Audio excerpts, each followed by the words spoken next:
good evening to everybody who's not watching us. I'll tell you what, that intro sounds really good in these headphones. I don't know, I didn't hear it. Does. Didn't hear it?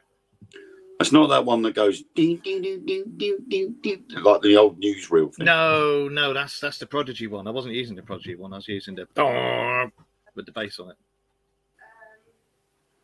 And hello, everybody out there watching. Welcome back to the Dark Mirror Show. We are not on top of Oliver's Mount. That just sounds so wrong. We're not on top of Oliver's Mount tonight doing the UFO watch. We're home. Wayne's back from Blackpool. I'm back from the UFO watch. So we're all home and we're just talking and chewing their fat and seeing how everybody is. So let me put the comments on so I can see everybody in the chat room. There you go. Hi, Eric. You all right, mate? Anyway. So what were we talking about? We were talking about those little twats that dish out the things for smoking, wasn't it? Yes. The little Hitlers that have gone from being car park attendants to anti-smoking. Yes, the wonderful waste management people. I don't smoke, so I've not had any of this. But that are employed by local councils to enforce litter. However, in my case, it wasn't dropping litter. It was putting a cigarette out and then sitting in my car to bend over and pick the litter up. And I still. That's what it was. You bent over. That's what it was. See, you bent over and went. Mm. Yeah, I bent over, so they shafted me. Yeah. They've tried to. Hey, Rita. I have a nice strong case against them, so. Hi, Randy. It's quite comical, really. So I'm just pushing it as far as I can go and seeing what happens before I let the big guns out and go, well, actually. I can remember once back along in London, and I think it was Christmas Eve, and I parked up and I went to the only place because we had the Works Christmas party, and they hired out Military of Sound. They used to hire out a massive nightclub for every Christmas party, and you had to wear a waistcoat and everything. And I parked up at this place that had it's the only place that had a bloody waistcoat. And I went to go and buy it. And when I came back, and I had my disabled badges up, and I parked on, because you can park on double yellows up to 3 hours, as long as it hasn't got the strip up the curb.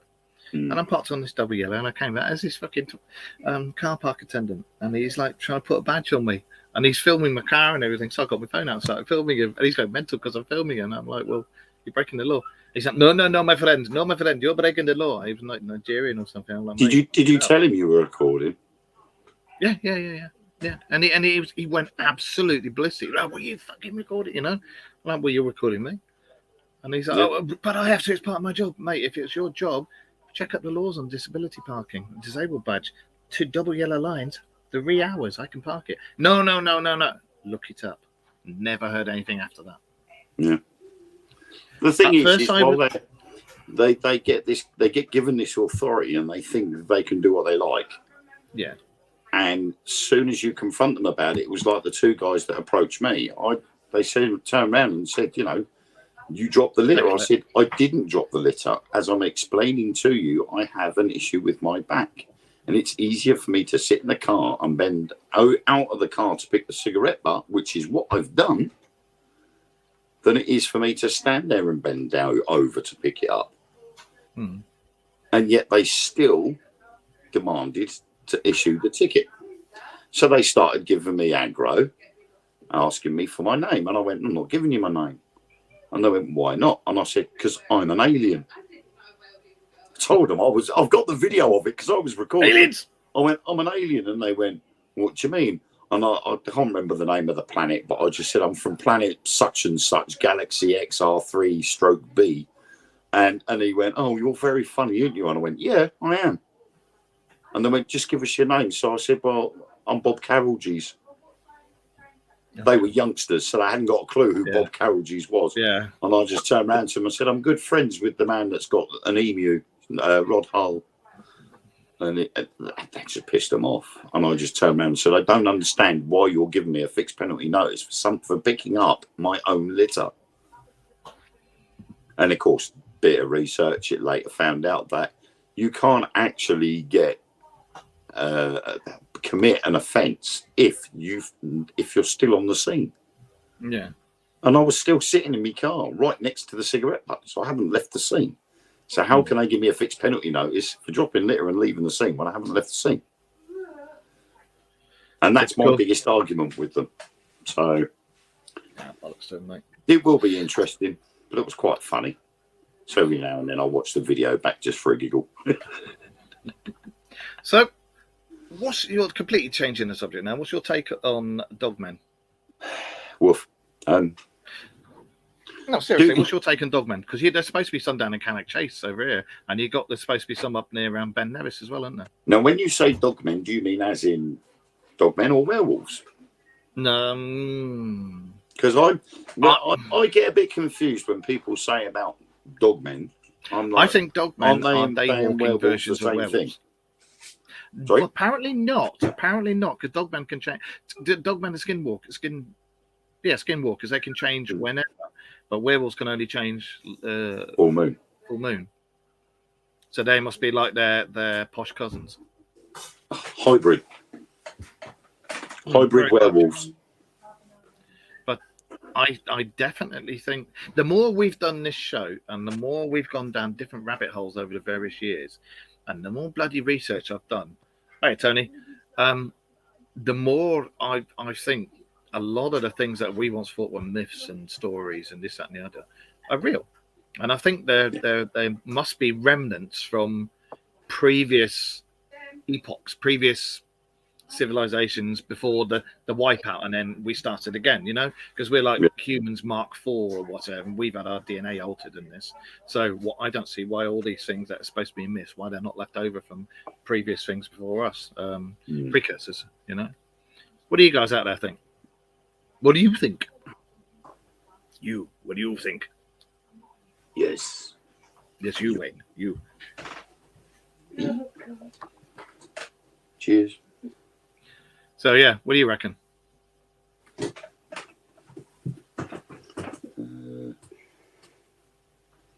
Hi. Hello. Okay. All right, that's the one. Rough weekend. Yeah, you've not had it good. But Wayne will have a shave and it'll be all right later. Not what I was expecting, and yeah. It'll be all right. It'll work out all right in the end. But we may have some Ring doorbell footage. Okay, well, I said to Wayne to let me know. Yeah. We're not going to have Doggy. Why? Because two other people that were going can't go now because they can't get a dog sitter, so they're going to have Ghost instead. And they're here. No, they're here. And they're there where Mark is, and Doggy may have squitty poo. Oh. So we'll come down. Forward to her coming. Mark's going to come down anyway. We're still going to come down and see you guys anyway, but at some point we will come down with the ghost.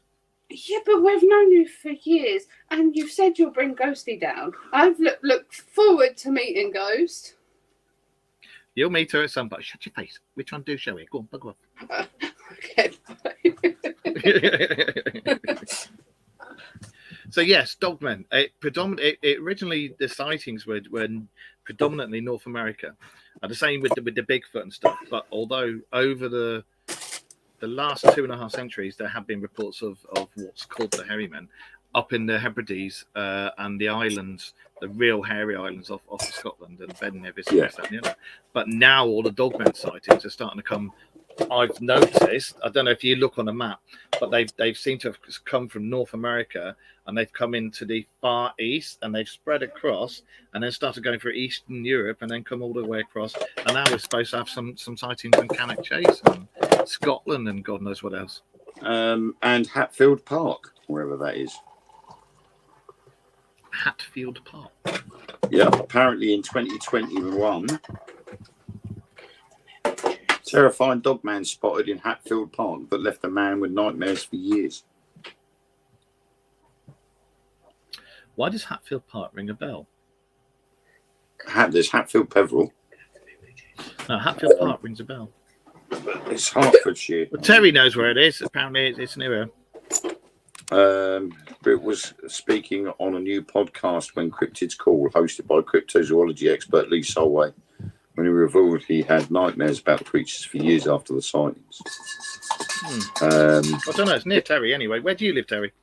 He had multiple run-ins with a dog man, including in October 1990 when he was walking through a park in Hatfield, Hertfordshire. Supernatural explanation.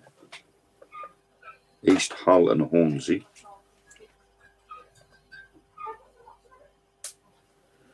So I mean that's Hertfordshire. Hang on. I've got a bone to pick with somebody in the chat room there. Why have you not asked for a Dark Mirror t-shirt? It might have something to do with the fact that they're not ready yet. Yeah, if anybody wants one, let us know and we'll get some ready. Anyway. Thank you, Colette.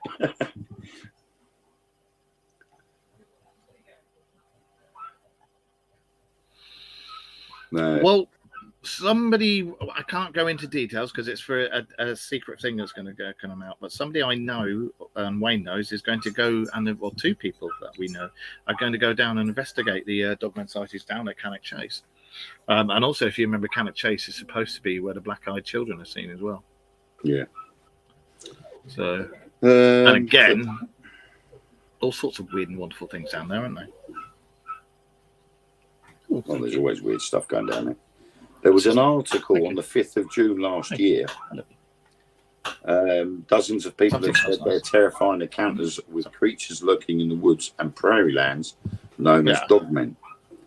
Reports of bizarre creature described by different witnesses as having a head resembling a German shepherd and glistening strong muscles have circulated. That's been in a lot of them, the German shepherd. The 1880s.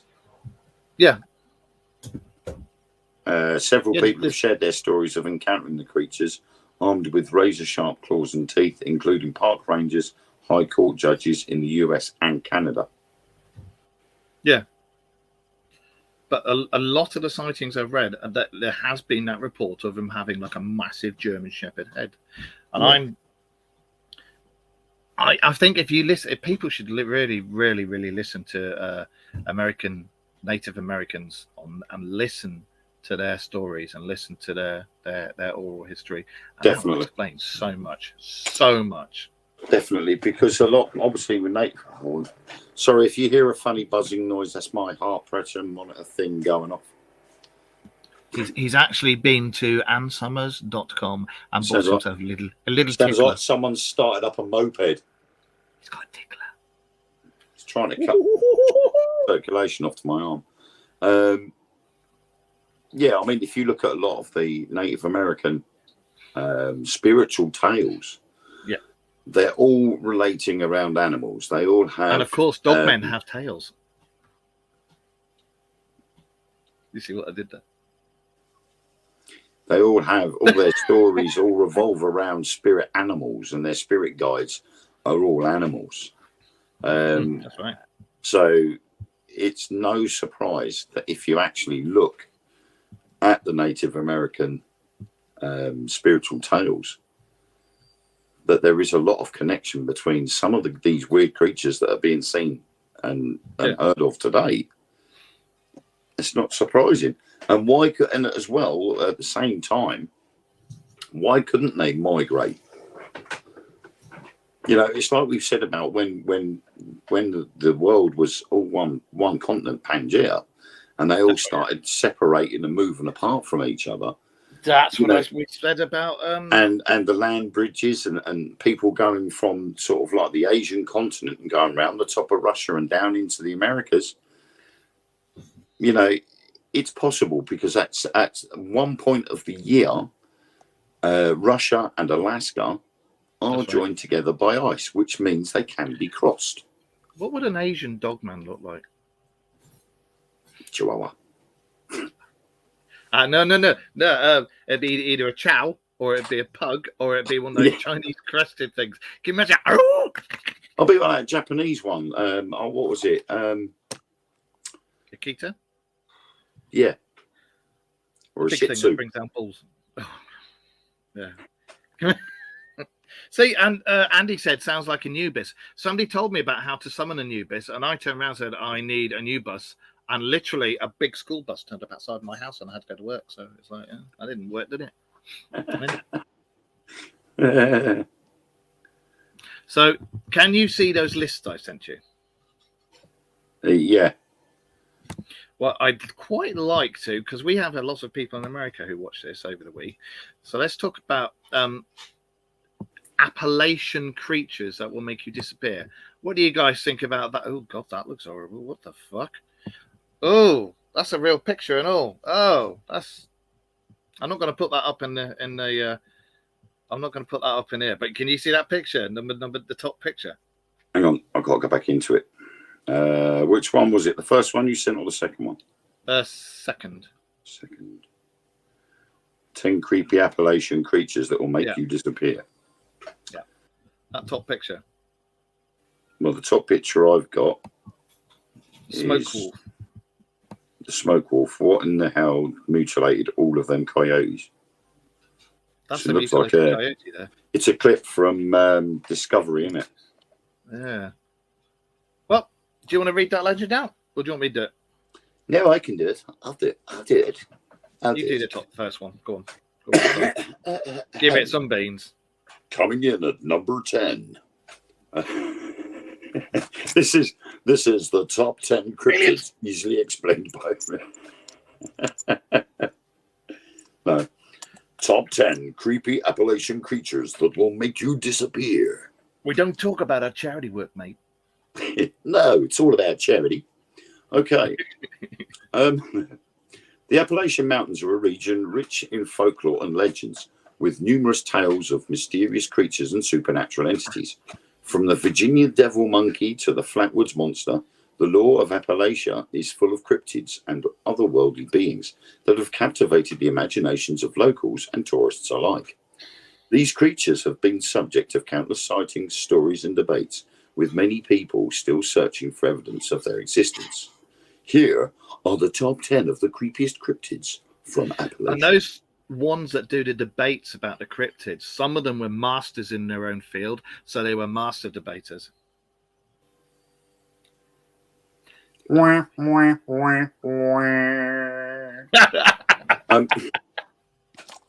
Okay, coming in at number 10. According to legend, the Appalachian smoke wolf is a fierce predator that hunts at night and feeds on livestock, wildlife, and the occasional human unlucky enough to cross its path. Physical encounters with a smoke wolf are extremely rare even. But those who have seen it describe it as a large wolf-like creature with black fur and red eyes. Is this giving anyone else Little Red Riding Hood vibes? Whoa. It also has the ability to transform into a cloud of smoke, making it almost impossible to track or catch. And if that isn't enough to send chills down your spine, here are 2 more knowledge nuggets for you. It can only be deterred by the sound of rattling chains, and when you hear it, it sounds like the howl of a wolf with a scream of a demon. The legend of the smoke wolf is relatively recent. It dates back to the early 1900s, when reports of a mysterious smoke-like creature began to circulate in the region, with some speculating that it was a supernatural entity or a previously unknown species of wolf. See, I've always thought with things like that, because again, in the stuff that we've spoken about previously, there have been legends of things that can turn into smoke. But I think a lot of these things that allegedly get turned into smoke walk into mist or have some sort of mist. Maybe it's cold and steam coming up from them sweat and this, that, and the other. But a lot of them, I do think that they say turn into mist and that. I think they can generate a mist or something. I don't know. I don't know. I mean, it's like obviously in the paranormal investigating field, when you go out into somewhere, and people have taken pictures, and they've actually taken pictures of a mist. You know, and like was just said just then, I didn't see who it was that said it, but if they're going to shapeshift, who's to say, like you say, you know, this mist is generated when they change shape, change form. Because you must admit, they must get so hot changing, like, and all the molecules must get absolutely red hot. And when you read the legends of the skinwalkers and shapeshifters, it says that either change into the animal or the human form, they sweat like mad because they're burning up. So if it's cold, I mean, you look at the energy that it's going to take to do it. Yeah, and if it's cold, you know yourself, steam comes off it. And if you look at how much energy is in a human body, just a human body, you know, each cell can, I can't remember what the actual figure was, but I think it was in the billions of volts worth of energy, wasn't it? That's right. You know, our cells can generate more energy than a bolt of lightning or something stupid like that. You can keep a town in energy for something like 3 months just in the energy in your cells. Yeah. So, you know, that amount of energy, and when you look at the likes of a microwave cooking food, yeah, I know this is slightly different. This is microwaves, but when you look at it, the item of food is either cold or frozen, and as the microwaves hit it, it makes the move, and the friction creates the heat. And they even make eggs sweat. Yeah, and that then creates the steam. So when something goes to change from one shape to another, you know, it's agitating those molecules, and that is going to create friction.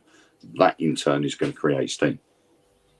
And when you look at a lot of if you read up on a lot of the sightings of the ones where there's been mist and stuff, it's always been cold, and it's always been like somewhere like at the Appalachian Trail, Canada, the Rockies, all that stuff, and it's always been at night with mist. So if it's changing and you've got all that heat being generated in the process, is it just the steam coming off them? But it's so much steam it looks like mist.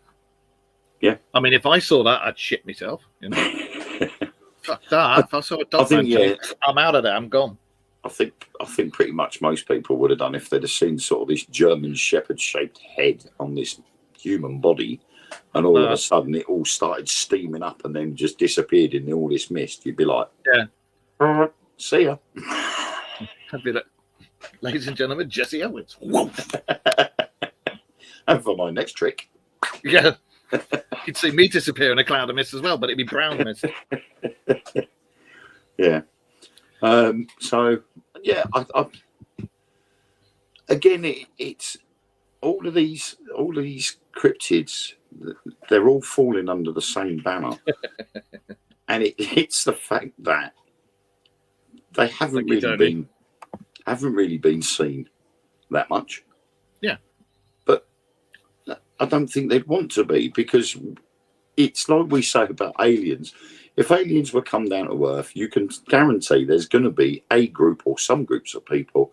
The first thing they'd want to do is attack it with a scalpel to see how it works. Take it apart, yeah. And this would be the same with these creatures. They would be fearful of us because they'd know exactly the first thing we'd do is want to pull it apart to see how it works. Exactly. Especially with something that can shapeshift. Because you look at it where medical science has been looking at how creatures are able to regrow limbs. Well, they've been taking axolotls apart, haven't they, and using that, exactly using their cells to grow. And they think they're something like 2 years away from being able to do something for people who've lost limbs, where they can regenerate it. Exactly. But if you can actually do that with the axolotl and figure out how it is able to regrow a limb, you can imagine the implications it would have on a human being, especially the likes of the military. Oh, God, if you can have a soldier that can get shot and heal himself, I'd be happy with that. That would generate the super soldier, where all he would have to do is have 2 hours break and a bullet hole would be healed. Something stupid like that, you know, accelerate the healing process. Well, they are developing gels for things like that, and they are, like I say, they are developing an application that they think will be able to help amputees and people who've lost limbs, fingers, legs. I don't know, regrow stuff. Things like Germaline's new skin. Yeah, nanotech. Yeah.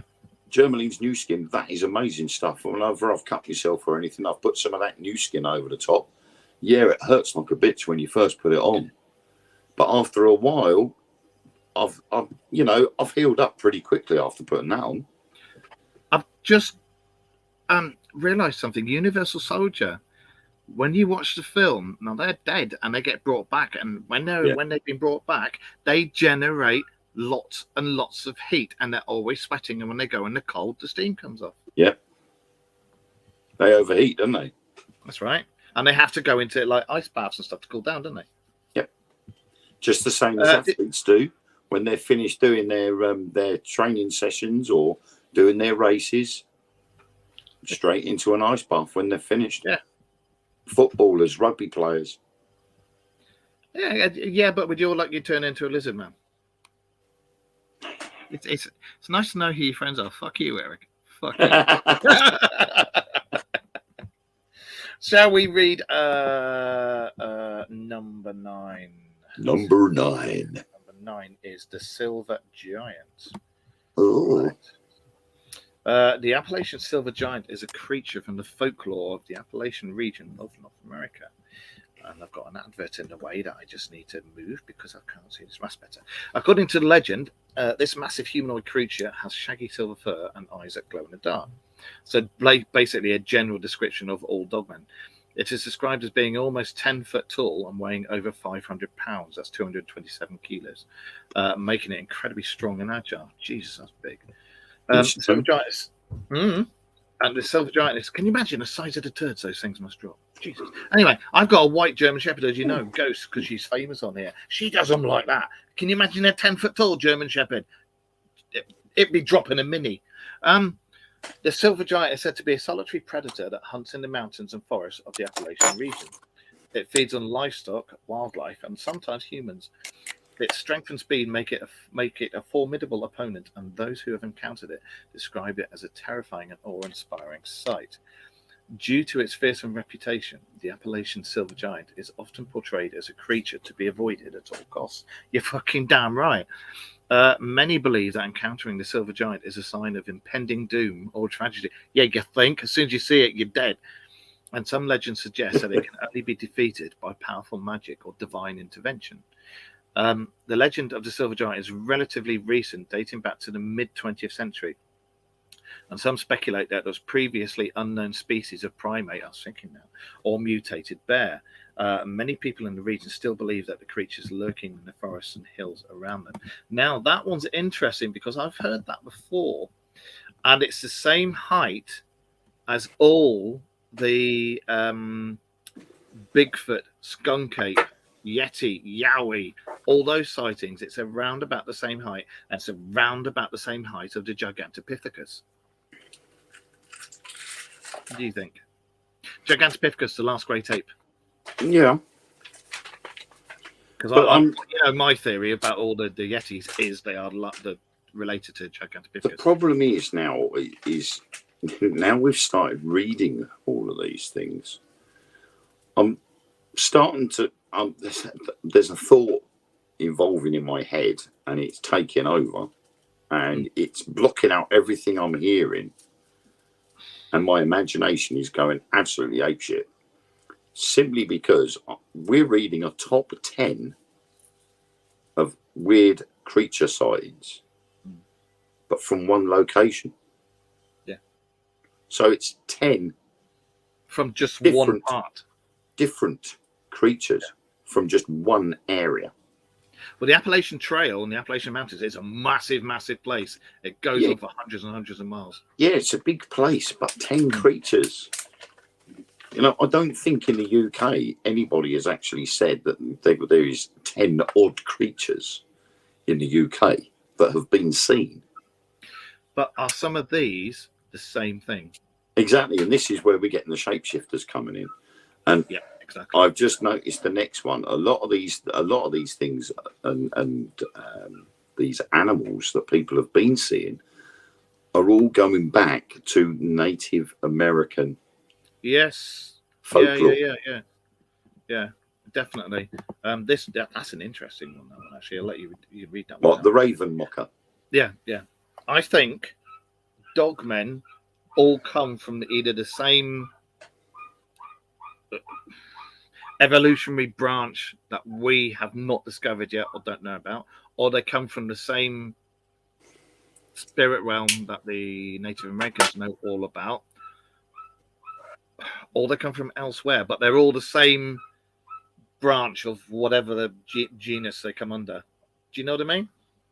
I don't know how I'm describing it, if I'm doing that properly, but I believe that they are out there, things like that, but they all come from specific genus, however you say it. Whether they be spirit, whether they be shapeshifters, whether it be gene manipulation, or whether they're just an unknown species that we haven't found yet. The same as the Bigfoot. I genuinely think Bigfoots are real. You know, and I don't see why these aren't real, because I've seen some compelling evidence for these. To be honest, I can't see why they wouldn't be. I think we're crazy to think that humans are the apex predator. No, because when you look at it. When you look at it, zoologists are finding new species of creatures every day. You know, they've been seeing them every day, and actually documenting all of these different new creatures, like all these new spiders that they're finding.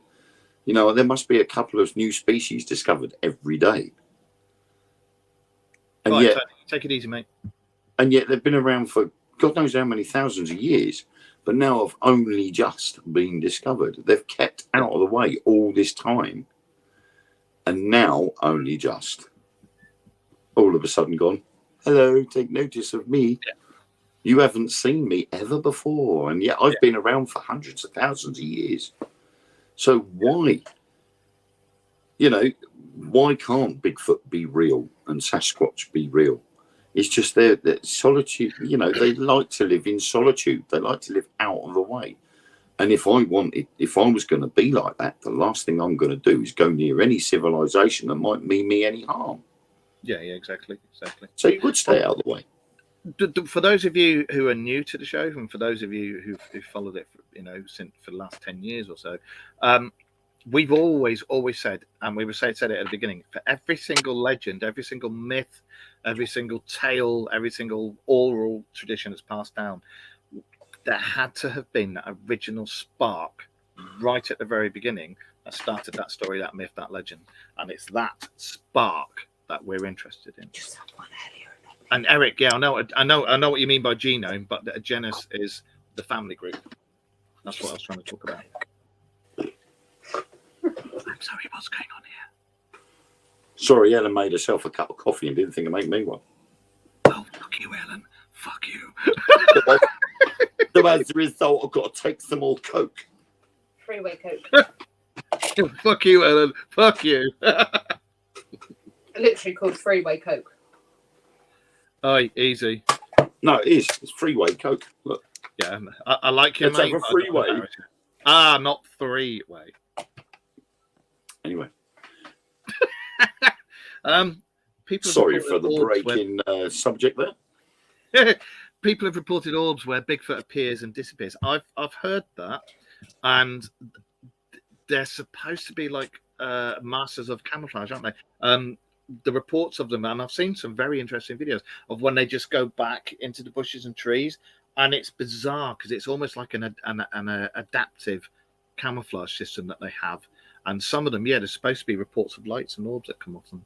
So do they have some shifting thing where they can shift to a different bit or a different realm? I don't know.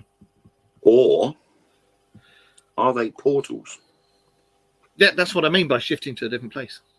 The mobile portals, the orbs that are seen with them could be some sort of device that's with them. And if they have to get out because they've detected that somebody's nearby, they activate the portal. And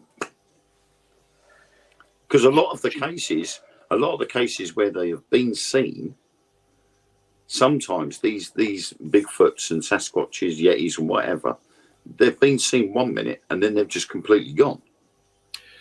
Have you ever could they be using these portals to get from A to B without being seen? I was just about to say, have you ever heard of, and you guys out there watching, and you guys in the chat room, have you ever heard of Terry Pratchett's The Long Earth or The Long Mars? Now, if you ever read those books, they're really interesting, and it deals with the discovery of being able to slide into different dimensions, and it was a really simple thing that was invented. These people, when they use these boxes to go into a next dimension, and you can come back, and it's like an onion, it just keeps going and going and going. They keep seeing these creatures that look like Bigfoot, and these Bigfoot creatures in the books, the Long Earth, the Long Mars, etc. They have their own innate ability where they can just boom, and go into the next dimension, and then come back, phase in, phase out, just like the Yetis did, just like the Bigfoots did.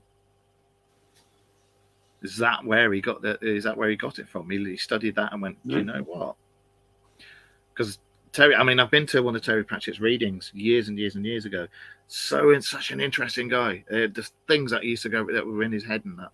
And, you know, do you reckon that's where he got the things for his book from? Because if so, that's a hell of a concept to think of. It's possible. You know, obviously, when somebody writes a book of, a fictional book, you know, the ideas have got to come from somewhere. It's a brilliant book to read. The Long Earth. Read it. You know, really good. I do it with mine. A lot of my ideas just pop up out of nowhere, and when people say to me, "Where'd you get your ideas from?" I'm like, I could just be driving down the road, and all of a sudden, bang, an idea comes into my head, and I could find an idea out of the simplest of things. You know, like a lump of chalk on the ground. Yeah. I could create a ghost story about this lump of chalk, and they'd be like, "Oh, right, okay, how strange," but that's pretty cool at the same time. There's also, when you think about it, we, as we've said loads of times, we as humans have had our DNA manipulated 10,000 years ago, and it took 3,000 years for this DNA change to take effect. Now, 3,000 years in evolutionary terms is that. And when you look back on the legends of Gilgamesh and the Anunnaki and this, that, and the other, it was them that altered our DNA. And it says that they altered our DNA, and they made the first Anunnaki queen carry one of us to term. And she was like, "Yeah, there we go, we made this." Could it be that when they were experimenting, before they had us as a finished project, do you reckon that the Gigantopithecus was experimented on and was given gifts, and that's why you've got the Yeti now? If you go into the Egyptian Museum in Cairo and you look in the mummification section, you will see all of the attempts of mummification. So over the years, all the different methods that they used to mummify bodies, and they tested them on animals first to see how well preserved that form of mummification would take. Yeah. So who's to say that's not what the Anunnaki did? Exactly. They would have tested until they'd got it right, and then once they'd got it right, they go, boom, there you go, finished product. Because 3/4 of our DNA isn't actually junk DNA as they originally thought.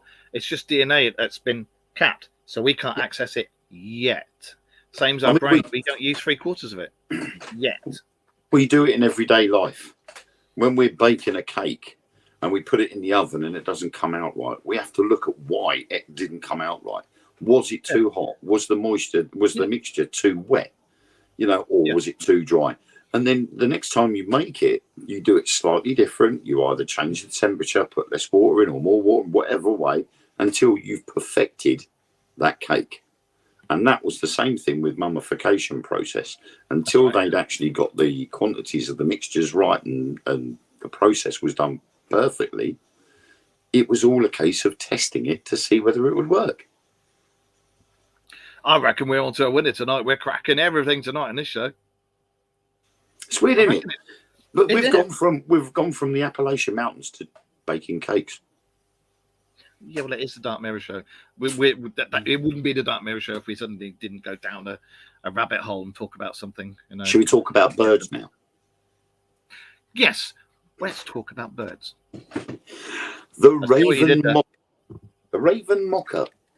Now, previously we mentioned about Indian folklore, and so the raven mocker is a creature from folklore of Native American tribes in southeastern United States. Raven mocker, not raving mocker. We're not. Not a raving mocker. Mad for it. A raven mocker. Mocker. Having it large. According to legend, The raven mocker is a malevolent spirit that preys on the sick and the dying. Not very nice. No, it's not. Excuse me. It's said to take the form of a large bird with raven feathers and sharp talons, or an old person. For it said of them. Yeah. Known for its ability to fly silently through the night, it hunts for those whose time has come.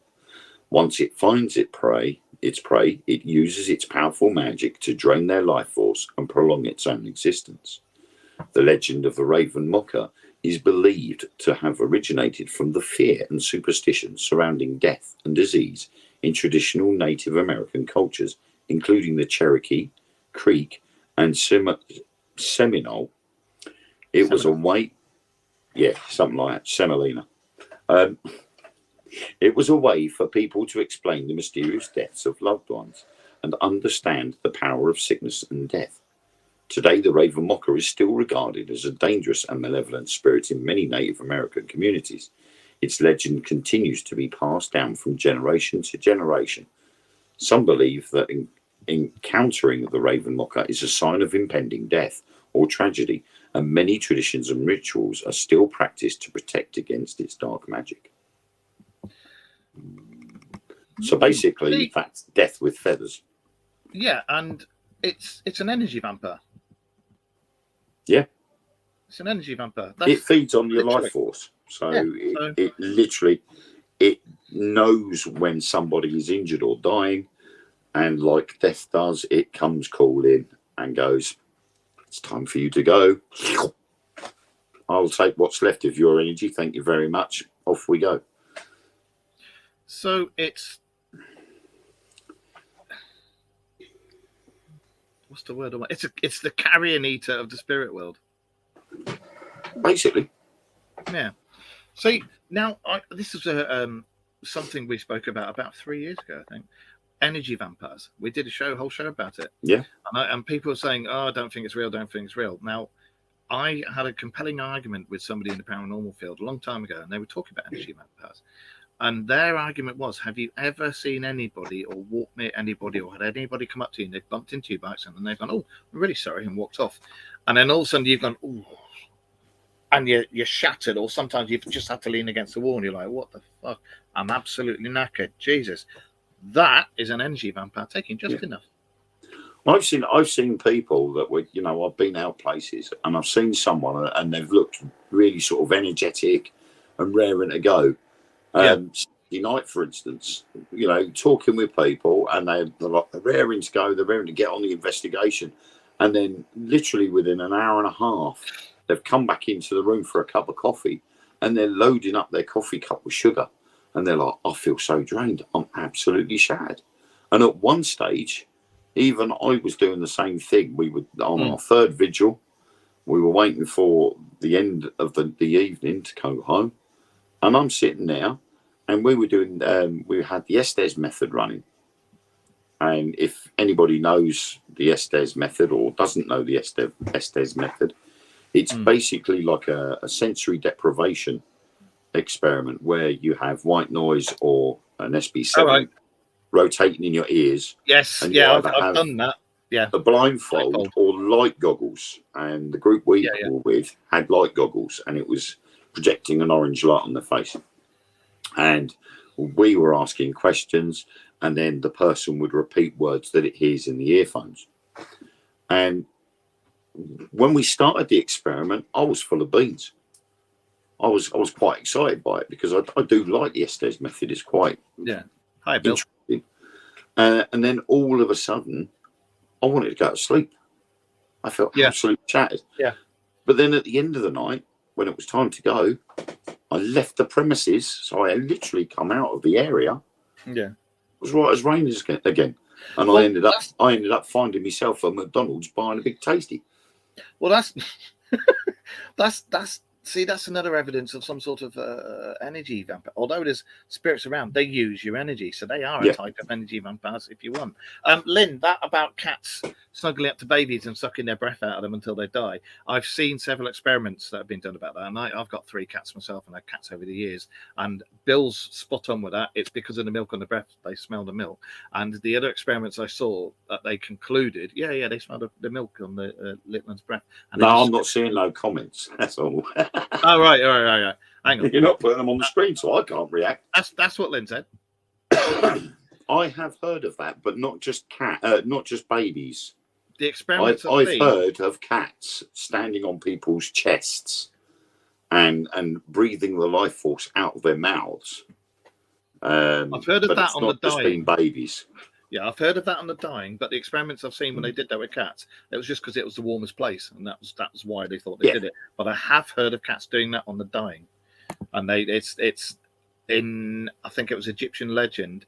It's not an evil thing. It's cats are actually carrying you, helping you cross over, and they're actually good.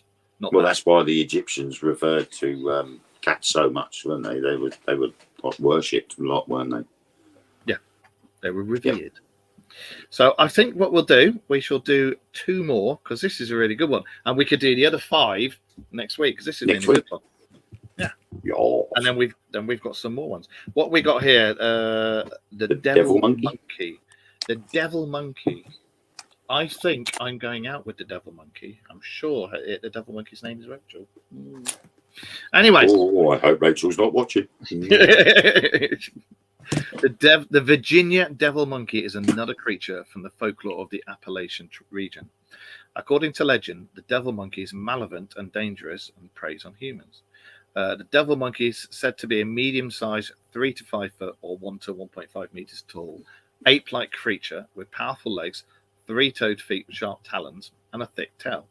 It's known for its incredible strength and agility and can move quickly through the trees and over rugged terrain.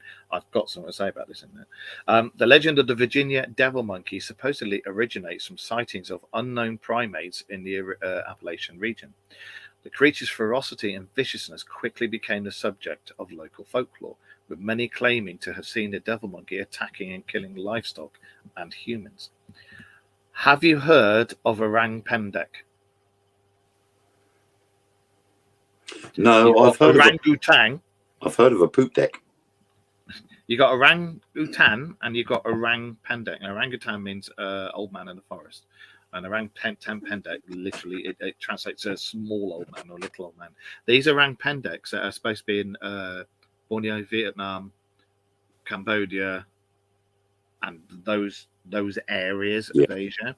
They're supposed to be little, about the same height, tails, ferociously strong, and really, really territorial. If you come near and they go after humans and livestock. If you go near their territory, they'll rip you to bits. So, Yeah, but it's like baboons, isn't it? You know, baboons you wouldn't have thought could be as strong and as violent as they are, and yet they can baboons are be terrible. nasty. Did you ever see the film Kilimanjaro? No. Look up the film Kilimanjaro. It's a real story. And it's about a troop of baboons that attacked a bunch of hikers. Fucking horrible. Well, you see them on Gibraltar when they're nicking stuff off of people that are going Oh, up those there. Barbary apes, aren't they? Yeah. You know, and they're only small things, and they can be so nasty. Well, we went down to Flamingo Land here, and we were watching the troop of baboons there on their island. And some of the old men of the troop, they're fucking huge, and they don't take any nonsense from anybody. And their fangs are like that. But this monkey thing, I don't. You know what we were saying about why this can't be real? We don't see why that can't be real. We don't see why it couldn't be this, or it could be this, or it could be shapeshifters, or it could be this. I don't see why, if you've got Orang Pendek and all these other ones over in Asia, why can't you have something in somewhere as vast and as big as North America or Canada? There's regions over there that haven't been explored properly. There's regions up in Scotland, up in the Hebrides, that haven't been explored properly. Yeah, but like we say, species of animal differ around the world depending on their habitat. They will look different. They're still the same species, but they just look different. So they've been given a different species name because of that difference in. That's what I meant by the same genus. I don't know how you say the word.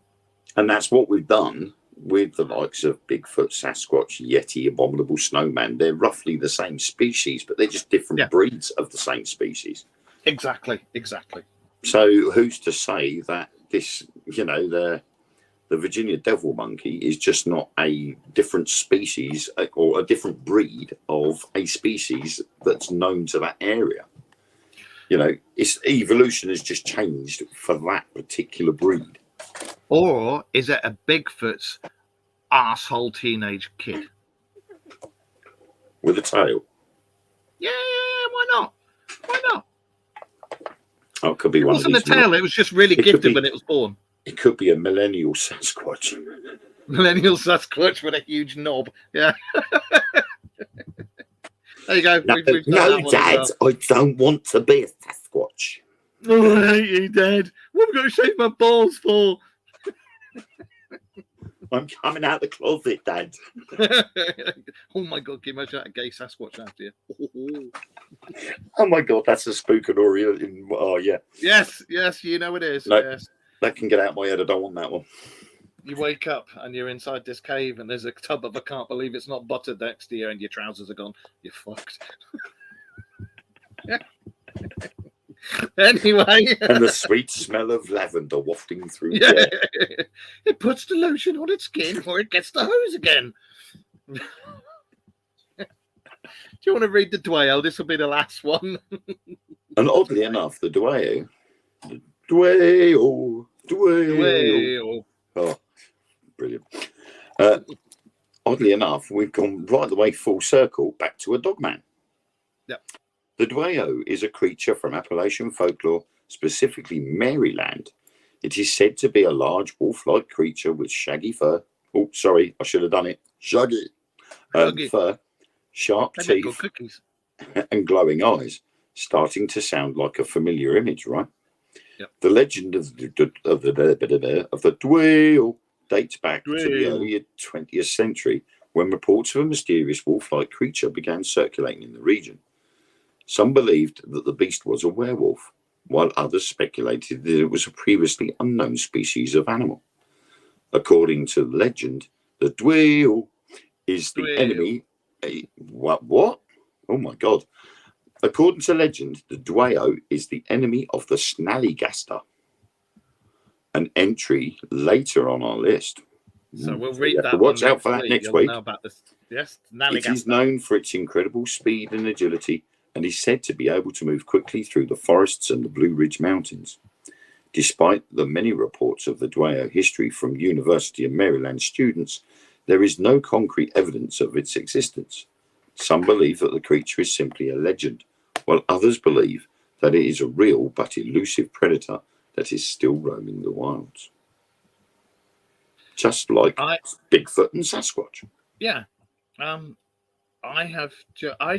think that these are the same family, the same group, the same genus. It's the same ones, but different regions see it and observe it as a different thing. Yeah. I've just read what the Snallygaster is. I'm not going to tell anybody out there what it is, but it's really bizarre when you think that is the enemy of that. You'll find out next week. Well, oddly enough, the Snallygaster is this week's number one. The Snallygaster. That's an awesome name. You have to wait till next week for that one, guys. Well, it's like the Blue Ridge Mountains and that, and I'm sure, Bill, if you're still listening, I know you know a lot about that stuff. And I'm sure there's so many different legends about the Blue Ridge Mountains and all the things that go on up there. And I can remember Laurel and Hardy singing about the Blue Ridge Mountains as well. Blue Ridge Mountains of Virginia. So, right. God, it sounded more like you were about to go tiptoe through the tulips. No. Eric's going to sing that for us next week. What's that? You know what the Snallygaster is, or the Dwayal, or both? Dwayal. So, my tube's exposed. Excuse me. I think most of the stuff that we've spoken about tonight, I do think that they come from this. Well, obviously, Dogmen and Yetis are different, but separate families. But I think that they are all these different ones that are seen, like different types of Dogmen, different types of Yetis, and that they come from the same evolutionary line. I think. because it's loads and loads of things are coming to light now, and it's happening more and more all over the place. So yeah, so it's yeah. I think I'm likely to tend to agree with you. I mean, it's like obviously a lot of these sightings in the Appalachian Mountains all seem to be roughly a creature with similar appearance to each other. Yeah, exactly. There's just a slight altercation, and it's like we've been saying, there is a difference between Northern European, especially in the Icelandic areas, pale skin, pale, blonde, white hair almost, and then you go towards the Mediterranean, it's olive-coloured skin with dark hair. Go into Africa, and it's dark skin, dark hair. Depending on where the species is located, will depend on its appearance because of its habitat.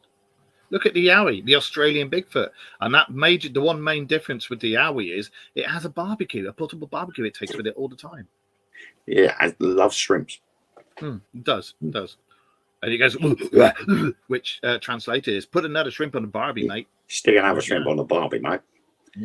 Got to get home. I'm watching that.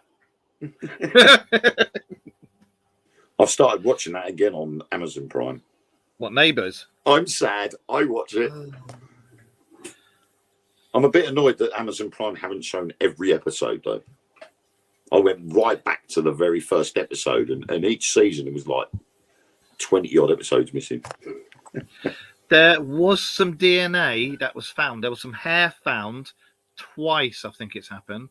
One, Josh Gates went on an expedition and he found some hair, and there was another one, and I can't remember where Wasn't there one when a Bigfoot or a Sasquatch had attacked some guys in a cabin? So that could be where the other hair came from. Yes, it was caught in the wood. They put a special mat outside the front door because it kept coming up to the door itself. Yeah. So they put special matting on the floor so that when there was pressure put on them, there was little hooks that came through. Like Velcro, yeah. And it was able to then grab the bits of the hair. And the following morning, they had got camera evidence of something had been getting close to the cabin. But when it actually approached within camera shot, the cameras went all fuzzy. But after it disappeared the following morning, they went out to the mats and they found clumps of hair stuck to the hooks on the mats. Lynn's just saying, have they had any results from it? It was tested, and I saw the results of the Josh Gates one. All the hair that they've ever found has been tested, and it doesn't correlate with any known species. None of the hair that's been found and tested, because there's only been 2 lots that are genuine and have been found. Because the one that was supposed to be in a Tibetan monastery was found to be an orangutan's hair, but they said it was a Bigfoot. I understand why. But these two lots that are found have been tested, and they don't come from any known species. I think the one with the cabin that was found on the mats the following day, that was one of the ones that was. They haven't got a clue what it was from. That's right, and they think, don't they, that Bigfoots and Dogmen can see infrared, ultraviolet light, and they think that the Bigfoots have a way of generating some sort of electrical field around them that may have something to do with their adaptive camouflage, I don't know, or portals, but whatever that electrical field is, it interferes with cameras and stuff like that. So, I tell you what, I think we'll definitely speak about some more of this next week, because this has been rather good so far. We'll stick with the Appalachian Trail, and we'll do the next 5 next week. And you guys in the chat rooms have been brilliant, because you've been coming out with all this stuff. Apart from Eric Bigfoot Thompson, who keeps throwing out comments and being sassy, and I'm surprised he hasn't tried to put cucumber emojis in there and stuff like that, because you know what he's like. We love you, really, Eric. You've got to come on the show at some point, Eric, because you know quite a lot about all this stuff. So I think you need to come on the show one week if you'd like to, and we can talk about all this with you. So, yes. And anyway, there you go. We ran over a bit because we were delayed today, but we will be back next Monday, and we'll be back here. And hopefully Wayne won't have his vibrating accoutrements on him. No, I've only got it till tomorrow afternoon. It's a Swedish penis pump. Austin Powers lent it to him. Do you ever remember that? Because one Swedish penis pump's not mine. How did that get there? Owner, Mr. Austin Powers. It's not mine. I don't know. Well, I'm glad you guys like the show. Thank you for all your comments. And remember, if you keep your eyes to the skies, if you see anything, tell us. Let us know. The Dark Mirror Radio Show at yahoo.com is our email address. So send us anything you find or see to that email address, and we will mention it on the show. Or you can message either myself or Yep, you can via Facebook. And we will. Yes, definitely. And we'll get back to you because we don't ignore people that message us. We do get back to you. Unless, of course, we get millions of messages, but we're not that famous. So anybody who just, oh, behave, Eric says, oh, behave. Oh, behave. You do know that over here in the UK, Eric, everybody pretty much acts. It's like being in a real Benny Hill show. It really is. Yes. And on that note, we'll be back next Monday at the usual time, 9 o'clock, and we will carry on with these lists. These seem to be going down well. So, yeah. And thank you for joining us and being here tonight. And thank you, everybody in the chat room and everybody who's watching us and everybody who Thank you, everybody in the chat room. So, on that note, I will say it's goodbye from me and it's goodbye from him. Goodbye. Bye-bye.